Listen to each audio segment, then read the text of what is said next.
Welcome back to Tax Insight.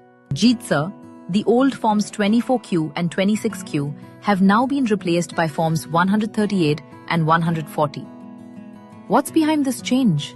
Rajita, Form 138 is a quarterly TDS statement for salary payments filed by employers.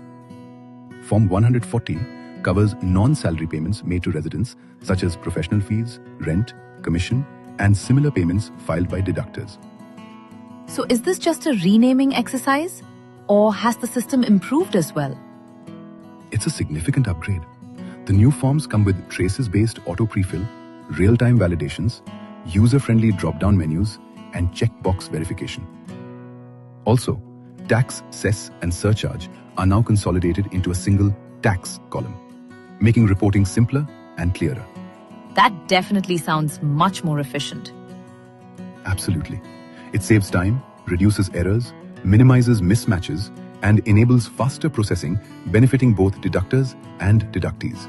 Takeaway: simpler forms, smoother compliance.